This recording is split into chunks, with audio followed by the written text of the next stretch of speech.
what you've just said here, Yeah. it sounds to me you got precisely the reaction you wanted by wearing that hat. I didn't want the reaction. You wanted a reaction. No, you knew there was going to be a reaction.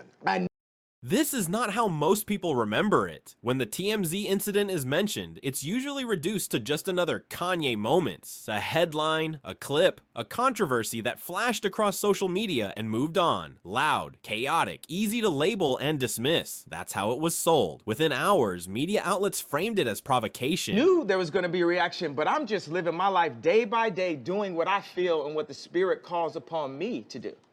But it also opens up this dialogue that you're not apologizing, because everybody else, when they make a statement like that, they end up outrage or shock value, something to debate, meme, and archive. But that framing missed what actually happened inside that room, because the real moment wasn't loud at all. It was quiet, uncomfortable, awkward in a way that cameras don't fully capture. While viewers saw a viral clip, the people in the room experienced something very different. A conversation slowly losing its structure, a tension that didn't feel performative, and a silence that signaled confusion rather than agreement. The story most people remember is the easiest version, but the real story is the one that made people uneasy. And that's the part that was misunderstood from the very beginning. He didn't walk in angry. When Kanye West arrived at the TMZ newsroom that day, there was no explosion, no raised voice, no visible hostility. According to publicly available footage and reports, the atmosphere was calm, almost routine. Out, bro. I was drugged out. I was on opioids. 2 days after I got off of opioids, and I was addicted to opioids, 2 days I got off of opioids, I'm in the hospital, right?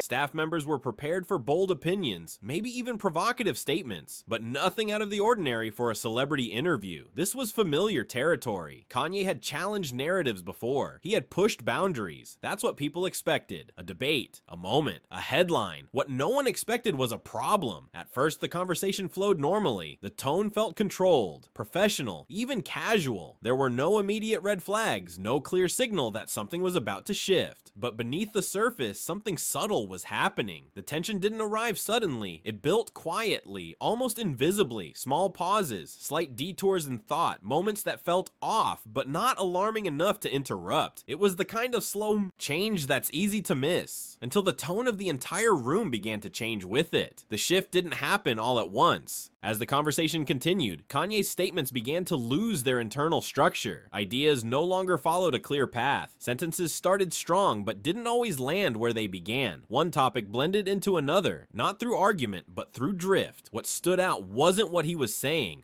it was how he was saying it. Explanations gave way to certainty. Emotional conviction replaced reasoning. There was less effort to clarify and more insistence that the feeling itself was enough to be understood. Inside the room, the mood began to change. People weren't reacting with outrage or excitement. They were becoming uncomfortable, not because they disagreed, but because the conversation no longer felt grounded. The usual rhythm of debate, point, response, counterpoint, quietly disappeared. This didn't feel like performance anymore. It didn't feel like provocation. It felt unscripted in a way that was hard to engage with. That was the moment. Gossip stopped working as an explanation, and something more serious took its place. Then it happened. One statement landed, and the room went completely still. No one jumped in, no one argued back, no one laughed it off or tried to redirect the conversation. For a brief moment, there was nothing but silence, and that silence mattered. It wasn't agreement, it wasn't approval, it was confusion. The kind of pause that happens when people are trying to understand what they just heard, and whether responding will even help. Cameras kept rolling, microphones stayed on, but the usual instinct to react was gone. Everyone felt it. In that moment, the conversation stopped being a discussion and became something harder to name. The room didn't know whether to challenge, correct, or step back entirely. For viewers watching later, that pause was easy to overlook. It didn't fit the expectation of drama or confrontation, but for the people inside the room, it was the clearest signal yet that this wasn't unfolding the way anyone expected. Sometimes, the most revealing moment isn't what's said, it's what no one knows how to say next. Later, the story was framed as political. Headlines Headlines focused on ideology, affiliation, and controversy. Clips were pulled, quotes were isolated, and the narrative quickly became about sides. What was said, who agreed, who didn't. But inside the room, politics had already stopped being the focus. What people were reacting to wasn't the opinion itself, it was the way the conversation was coming apart. The lack of coherence, the difficulty in following a clear line of thought, the growing sense that the exchange wasn't grounded in the usual rules of dialogue. That distinction mattered. There is a difference between holding an unpopular opinion and struggling to communicate one in a stable, connected way, and the people present could feel that difference unfolding in real time. This wasn't about persuasion or provocation anymore. It was about whether the conversation itself was functioning. As that realization set in, the original narrative began to crack. What looked like a political clash from the outside felt, from within, like something far more complex and far more concerning. That's when the story quietly stopped fitting into the category everyone expected it to belong to. That was when Van Lathan stepped in. You're entitled to your opinion. You're entitled to believe whatever you want.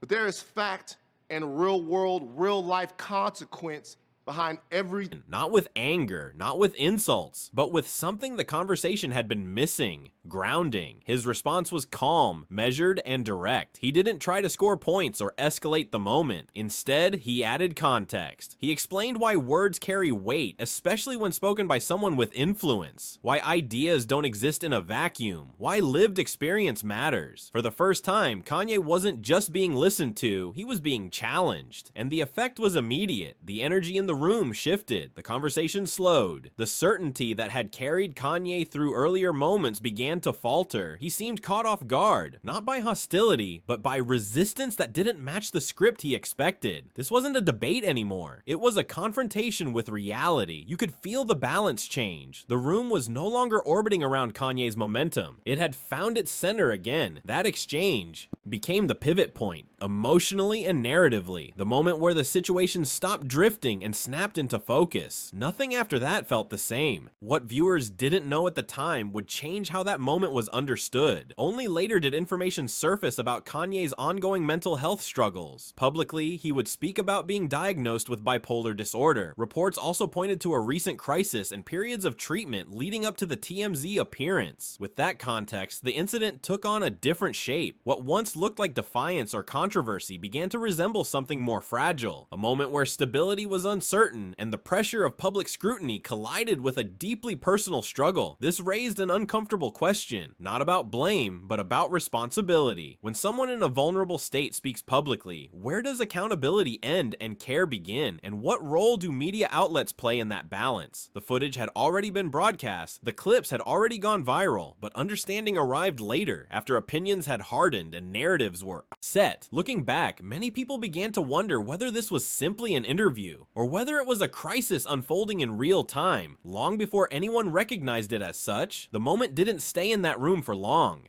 Within hours, the footage began spreading online. Clips were shared, replayed, edited, and stripped of context. The internet reacted the way it always does, quickly, loudly, and without pause for reflection. Hot takes came first, memes followed, certainty replaced curiosity. What had been an uncomfortable, complex situation turned into content. Short clips circulated without explanation. Headlines reduced the moment to shock value. The nuance disappeared almost instantly. As the reaction grew, the human element faded.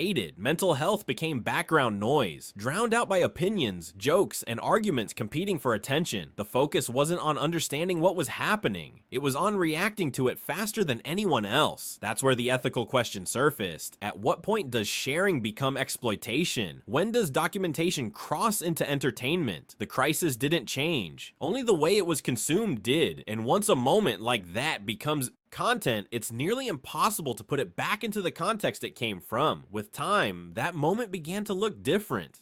What once felt like a shocking but isolated incident slowly took on the weight of a turning point. As later events unfolded, many people looked back at the TMZ appearance as the first clear public signal that something deeper was happening. Not a controversy, not a stunt, but a warning. In hindsight, it marked a moment where concern could have replaced commentary, where intervention might have taken priority over reaction. Instead, it passed as another viral clip in a long cycle of attention. Only later did the consequences become visible. visible. Patterns began to form. Behavior escalated. The distance between Kanye and the people around him seemed to grow. What had been dismissed early on now appeared connected, part of a larger trajectory that few recognized at the time. That's why this moment keeps resurfacing, not because of what was said, but because of what it represented. A missed pause, a chance to slow things down before the path ahead became harder to change. And that realization sets the stage for the final question. In the end, this story forces a question many people avoid. Fame doesn't protect anyone from internal struggles. Influence doesn't create clarity, and public success doesn't erase private instability. If anything, visibility can make those struggles harder to manage.